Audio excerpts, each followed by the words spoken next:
Hello students, welcome to wait for job.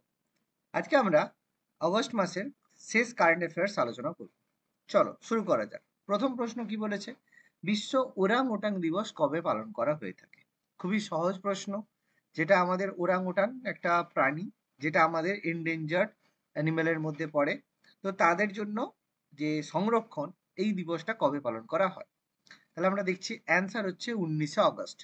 Orang ওটাং সম্পর্কে সচেতনা বাড়াতে 2013 সাল থেকে এই দিনটা পালন করা হচ্ছে। প্রতি বছর এটা 19শে আগস্ট পালন করা হয়ে থাকে। 2025 সালের জন্য এর ফোকাস বা থিম রয়েছে ওরাং ওটাং, রেন ফরেস্ট এবং গ্রহ বাঁচান। ওরাং ওটাং হচ্ছে বৃহৎ বন মানুষ যা এশিয়ায় পাওয়া যায়, যার মানুষের সাথে 97% ডিএনএ রয়েছে। এটা খুবই গুরুত্বপূর্ণ। অর্থাৎ মানুষের ডিএনএ এর সঙ্গে 97% ম্যাচ হয় কিন্তু এই ওরাং ওটাংয়ের। এরা তিন প্রকারের হয়: বর্নিয়ান, সুমাত্রান এবং তাপুনির ওরাংওটাং। মানে সুমাত্রান মানে সুমাত্রা থেকে যারা বিলং করে সেগুলো। এর মধ্যে তাপানুলি ওরাংওটাং হচ্ছে সবচেয়ে বিরলতম, বর্তমানে যার সংখ্যা 1000-এরও কম।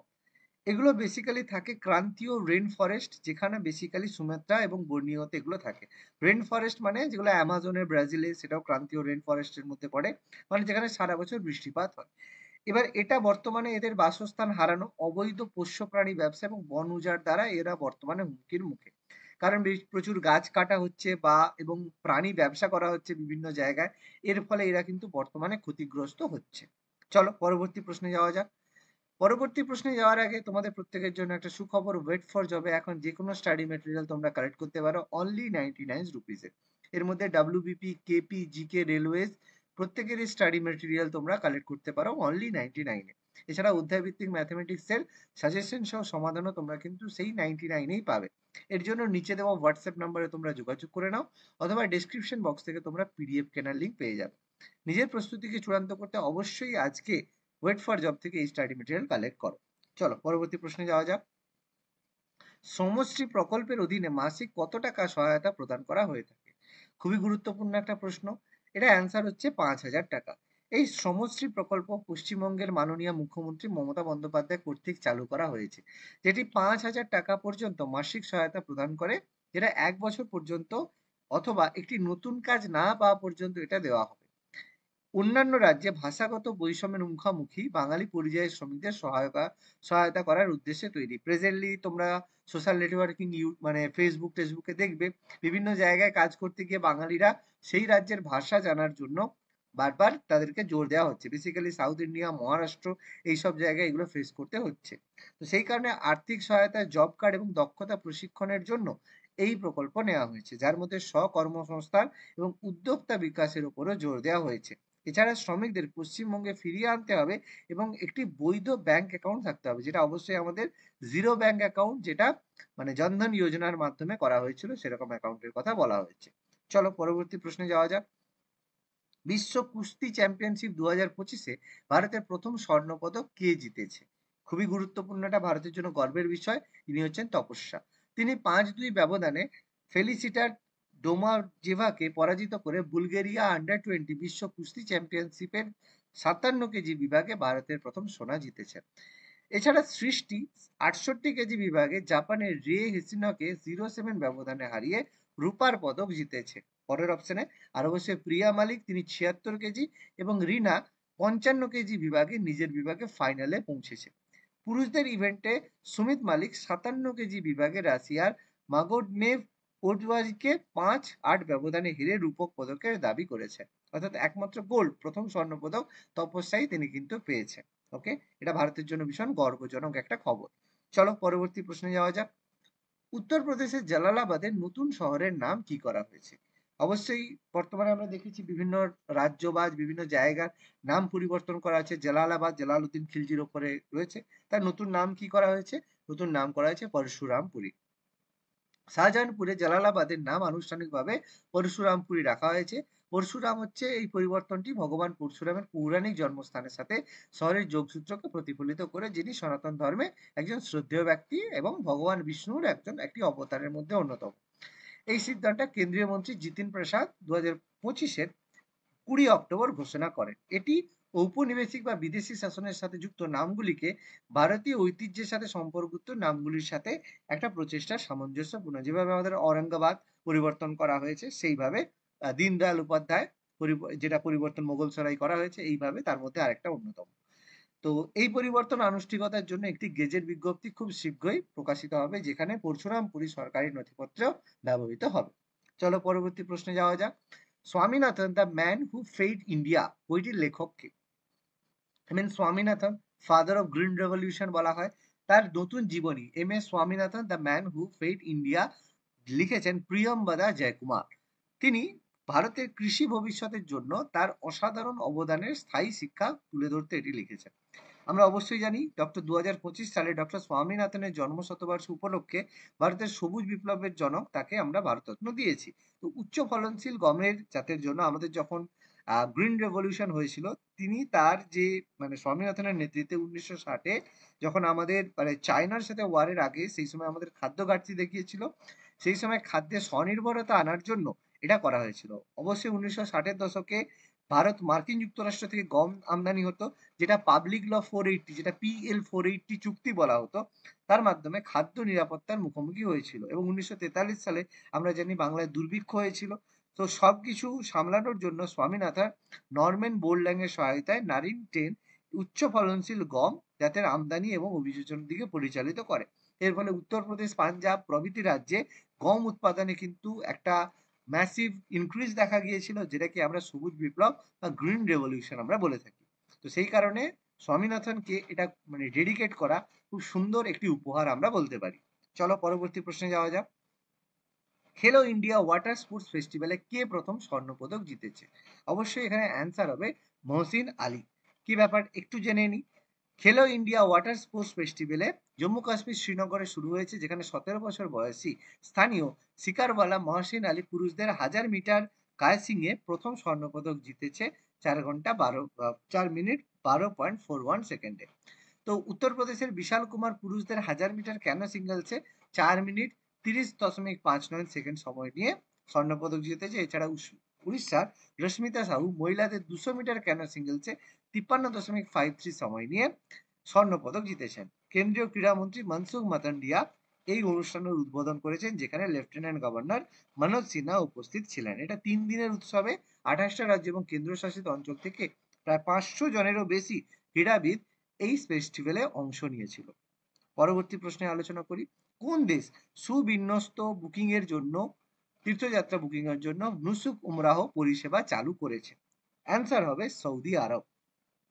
সৌদি আরব হজ এবং উমরাহ মন্ত্রক নুসুক উমরাহ পরিষেবা চালু করেছে, যাতে আন্তর্জাতিক তীর্থযাত্রীরা উমরাহ ভিসার জন্য আবেদন করতে পারে এবং সরাসরি অনলাইনে সম্পর্কিত পরিষেবা বুক করতে পারে। তো এই নুসুক উমরাহ ব্যবসায়িক ব্যবহারকারীদের তাদের তীর্থযাত্রা কাস্টমাইজ করার অনুমতি দেয়, যেখানে তারা বিভিন্ন রকমের প্যাকেজ নির্বাচিত করতে পারে, যার মধ্যে ভিসা, থাকার ব্যবস্থা, পরিবহন এবং ট্যুরের সমস্ত পরিষেবা পাওয়া যাবে। এটা বেসিক্যালি হজ এবং উমরাহ মন্ত্রকের তত্ত্বাবধানে গড়ে উঠেছে, যেটা এই যারা পরিষেবাটা গ্রহণ করবে সেই তাদেরকে একটা নির্বিঘ্ন অভিজ্ঞতা প্রদান করার জন্য করা হয়েছে। এটা বেসিক্যালি সৌদি যে ভিশন 2030-র সঙ্গে সঙ্গতিপূর্ণ, যেখানে সৌদি আরব 2030-র মধ্যে এক বিশেষ ধরনের উচ্চমানের সুবিধা প্রোভাইড করতে চাইছে। তার মধ্যে খুব বড় একটা যে একটা টাউনশিপ তৈরি করার কথা ঘোষণা হয়েছে, যেটা তোমরা হয়তো দেখে থাকবে সৌদি আরবের এই দিক থেকে ওই দিক পর্যন্ত। তো ডিজিটালি এটা করা হবে। তো যাই হোক, এটা সম্পর্কে যদি ঘোষণা আবার করে, তো সেটা আমরা আলোচনা অবশ্যই কারেন্ট অ্যাফেয়ার্সে করব। ওকে, চলো পরবর্তী প্রশ্নে যাওয়া যাক। 16তম এশিয়ান শুটিং চ্যাম্পিয়নশিপে ভারতের পুরুষ বিভাগের এয়ার রাইফেল দল কোন দলকে পরাজিত করে সোনা জিতেছিল? অ্যান্সার হবে ডেফিনেটলি চীন। তো ভারতীয় পুরুষদের এয়ার রাইফেলের দল অর্জুন বাবুতা, রুদ্রাক্ষ পাটিল এবং কিরণ যাদব, যারা কাজাকিস্তানের সিমকেন্টে এশিয়ান শুটিং চ্যাম্পিয়নশিপে পুরুষদের 10 মিটার এয়ার রাইফেলে গোল্ড পদক বা স্বর্ণপদক জিতেছে। দলটি মোট 1892.5 স্কোর করে চীনের ত্রিফলার, যেটা লি জিয়াংহাও, লু ডিংকে এবং ওয়াং হাওকে পরাজিত করেছে। এছাড়া মহিলা জুনিয়রের স্কেট প্রতিযোগিতায় মানসী রঘুবর্ণী ফাইনালে 53 স্কোর করে সোনা জিতেছে। যশস্বী রাঠোর 52 স্কোর করে ব্রোঞ্জ জিতেছে। ফলে ভারতের জন্য 1-2 ফিনিশ হয়েছে। পরবর্তী প্রশ্নে যাওয়া যাক। নিম্নলিখিত কোন রাজ্য 2025 সমন্বয় শক্তি মহড়া অনুষ্ঠিত হয়েছে? কোন রাজ্যে? অ্যান্সার ডেফিনেটলি হবে আসাম। ভারতীয় সেনাবাহিনী দক্ষ সহযোগিতা, সংহতি এবং পারস্পরিক বোঝাপড়া বাড়াতে আসাম এবং মণিপুরের রাজ্যের কর্মকর্তাদের সঙ্গে এক যুগান্তকারী সহযোগিতা করা হয়েছে, যেখানে আসামের তিনসুকিয়া জেলার লাইপুলিতে সমন্বয় শক্তি 2025 মহড়া হয়েছে। এটি 10 দিনের একটা সামরিক বেসামরিক সংহতি মহড়া, যেখানে কোঅপারেশন, সহযোগিতা, সংহতি এবং পারস্পরিক বোঝাপড়া বাড়ানোর জন্য এই সমন্বয় শক্তি মহড়াটা করা হয়েছে, যেখানে ভারতীয় সেনাবাহিনী, ভারতের বিমান বাহিনী, পুলিশ, গোয়েন্দা সংস্থা এবং জেলা প্রশাসনও জড়িত রয়েছে। তো পরবর্তী প্রশ্নে যাওয়া যাক, কি বলেছে সংবিধানে 130তম সংশোধনী বিল যেটা আসছে 2025 কি প্রস্তাব দিয়েছে। ভীষণ ভীষণ ভীষণ মানে বড় একটা খবর, যেটা মানে অ্যাজ এ ইন্ডিয়ান হিসাবে, আমরা জনগণ হিসাবে এটা বহুদিন ধরেই চাইছিলাম, এবং সেই বিল ফাইনালি আমাদের এই সরকার, বিজেপি সরকার, অমিত শাহ এটা নিয়ে এসেছেন। ভীষণ ভীষণ গুরুত্বপূর্ণ। কি? অপশন বি, 30 দিন আটকের পর মন্ত্রীদের স্বয়ংক্রিয়ভাবে অপসারণ। এটা প্রচুর দিন ধরে আমাদের এটা দাবি থাকে যে যেসব মিনিস্টার বা মন্ত্রীরা রয়েছে যাদের বিরুদ্ধে ক্রিমিনাল কেস রয়েছে, তাদের কি কোনোভাবে অপসারণ করা সম্ভব নয়, বা তাদের বিরুদ্ধে কি কিছু স্টেপ নেওয়া যায় না? এটা তার পদক্ষেপ। একটু জেনে নিই এটা সম্পর্কে বিস্তারিত। 2025 সালে 20 আগস্ট কেন্দ্রীয় স্বরাষ্ট্রমন্ত্রী অমিত শাহ লোকসভার সংবিধানে এই 130তম সংবিধান সংশোধন বিল পাস করেছেন। এই বিলটি প্রধানমন্ত্রী, মুখ্যমন্ত্রী এবং অন্যান্য যে কোনো মন্ত্রীদের স্বয়ংক্রিয়ভাবে অপসারণের অনুমতি দেয় যদি তারা ন্যূনতম 5 বছরের কারাদণ্ড বহনকারী অভিযোগের জন্য 30 দিনের জন্য আটক থাকেন। সবচেয়ে বড় কথা, দোষী সাব্যস্ত না হলেও। এটা ভীষণ ভীষণ গুরুত্বপূর্ণ যে 5 বছরের যদি কারাদণ্ড বহনকারী অভিযোগ তার বিরুদ্ধে করা হয়, এর কারণে পুলিশ যদি তাকে 30 দিনের জন্য আটক করে, দোষী সাব্যস্ত না হলেও তাকে কিন্তু অপসারণ করা হবে। এক্ষেত্রে কোন কোন আর্টিকেল সংশোধন হবে? আর্টিকেল 20, আর্টিকেল 75 হবে, যেখানে কেন্দ্রীয় পরিষদে বলা আছে যে মন্ত্রীদের আটকের 31তম দিনের মধ্যে পদত্যাগ করতে হবে অথবা স্বয়ংক্রিয়ভাবে অপসারণ করতে হবে। 164 ধারা রাজ্য মন্ত্রী পরিষদ, যেখানে মুখ্যমন্ত্রীদের জন্য সেম নিয়ম প্রযোজ্য। আর্টিকেল 239 এতে দিল্লি মানে ইউনিয়ন টেরিটরি, দিল্লির মন্ত্রী এবং মুখ্যমন্ত্রীদের জন্য একই নিয়ম প্রযোজ্য। ভীষণ গুরুত্বপূর্ণ। এছাড়া বাস্তবায়ন করার জন্য আটক মন্ত্রীকে হয় আনুষ্ঠানিকভাবে অপসারণ করতে হবে অথবা 30 দিনের হেফাজতে থাকার পর স্বয়ংক্রিয়ভাবে তাকে পদ থেকে সরিয়ে দিতে হবে। যদি 30 দিনের মধ্যে জামিন না পাওয়া যায়, 31তম দিনে ব্যক্তিটি বা মন্ত্রী যে থাকবে স্বয়ংক্রিয়ভাবে অপসারিত হবে। এটি বর্তমানে পর্যালোচনার জন্য যৌথ সংসদীয় কমিটিতে পাঠানো হয়েছে, যার উদ্দেশ্য সাংবিধানিক নৈতিকতা বজায় রাখা এবং পরিচ্ছন্ন শাসন নিশ্চিত করা এবং গ্রেপ্তারের পর বেসামরিক কর্মচারীদের বরখাস্তের সঙ্গে সামঞ্জস্য বজায় রাখা। তো এটা ভীষণভাবে গুরুত্বপূর্ণ। রাজনৈতিক অপব্যবহার, নির্বাচনমূলক গ্রেপ্তার এবং নিরাপত্তাহীনতার অনুমান, ক্ষমতার বিচ্ছেদ এবং ফেডারেলিজমের মতো সাংবিধানিক নীতিগুলিকে ক্ষুণ্ণ করার বিষয়ে উদ্বেগ। তবে বলা হচ্ছে কেউ কেউ এটিকে জবাবদিহিতা নিশ্চিত করতে এবং চলমান ফৌজদারি কার্যক্রম সত্ত্বেও বহাল পথে থাকা নেশাদের সমস্যা সমাধানের জন্য একটি প্রয়োজনীয় সংস্কার হিসেবে দেখছেন। তো এটা সমালোচনা, সমর্থন অনেক কিছুই হবে, এটা নিয়ে অনেক কিছু হবে, আমরা দেখতে পারি কি হতে পারে। চলো পরবর্তী প্রশ্নে যাওয়া যাক। কাজাকিস্তানের সিমকেন্টে অনুষ্ঠিত 16তম এশিয়ান শুটিং চ্যাম্পিয়নশিপে পুরুষদের স্কিট ইভেন্টে কোন ভারতীয় শুটার স্বর্ণপদক জিতেছে? অ্যান্সার ডেফিনেটলি হবে অনন্তজিৎ সিং নারুকা। তো কাজাকিস্তানের সিমকেন্টে এশিয়ান শুটিং চ্যাম্পিয়নশিপে পুরুষদের স্কিটিং ইভেন্টে স্বর্ণপদক জিতেছেন অনন্তজিৎ সিং নারুকা। নারুকা ফাইনালে কুয়েতের মনসুর আলী রশিদকে হারিয়ে সোনা জিতেছেন। এছাড়া সৌরভ চৌধুরী এবং সুরুচি ইন্দার সিং 10 মিটার এয়ার পিস্তলে মিশ্র ইভেন্টে ব্রোঞ্জ জিতেছেন। এই জুটি 17-9 স্কোর নিয়ে চীনের তাইপে লিউ হেংইউকে এবং সিএ মিংচেংকে হারিয়েছেন। উড়িষ্যায় তাল গাছকে কেন প্রচার করা হচ্ছে? চারটে খুব গুরুত্বপূর্ণ প্রশ্ন। অপশন কি হবে? অপশন বি, বজ্রপাত প্রতিরোধের জন্য প্রাথমিক সুরক্ষা হিসেবে। উড়িষ্যায় বজ্রপাত সম্পর্কিত মৃত্যুতে স্থানীয় রাজ্যগুলির মধ্যে ডেটার উপর ভিত্তি করে শীর্ষস্থানীয় রাজ্য রয়েছে। তাল গাছ প্রাকৃতিক সুরক্ষা হিসেবে বজ্রপাত প্রতিরোধে করে থাকে। এটি দক্ষিণ এবং দক্ষিণ পূর্ব এশিয়ার ক্রান্তীয় অঞ্চলে পাওয়া যায়। এই জন্য তাল গাছকে তামিলনাড়ুর রাজ্য গাছ হিসেবে ঘোষণা করা রয়েছে। তো তাল গাছ 100 বছরেরও বেশি বাঁচতে পারে। এখান থেকে প্রচুর উপযোগিতাও রয়েছে। আমরা তালের বিভিন্ন ধরনের তাড়ি, তালচিনি, গুড়, তাল ফলের জেলি ব্যবহার করতে পারি। তবে এটা সব থেকে গুরুত্বপূর্ণ, বজ্রপাত প্রতিরোধের জন্য, প্রাকৃতিক সুরক্ষা প্রদানের জন্য তাল গাছকে প্রচার করা বর্তমানে হচ্ছে। চলো পরবর্তী প্রশ্ন, আগস্ট 2025-এ উত্তরপ্রদেশের কোথায় রাজ্যের প্রথম গ্রিন হাইড্রোজেন প্ল্যান্টের উদ্বোধন করা হয়েছিল? অ্যান্সার অবশ্যই গোরক্ষপুর, এটা আমরা অলরেডি করেছিলাম। এবার বর্তমানে এটা আরেকটু বাস্তবায়িত হচ্ছে।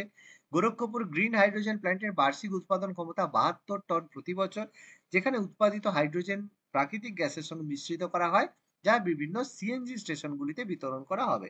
এই প্ল্যান্টটা প্রত্যেক বছর 1 মিলিয়ন টন গ্রিন হাইড্রোজেন উৎপাদন করবে, যেটা উত্তরপ্রদেশের একটা লক্ষ্য রয়েছে।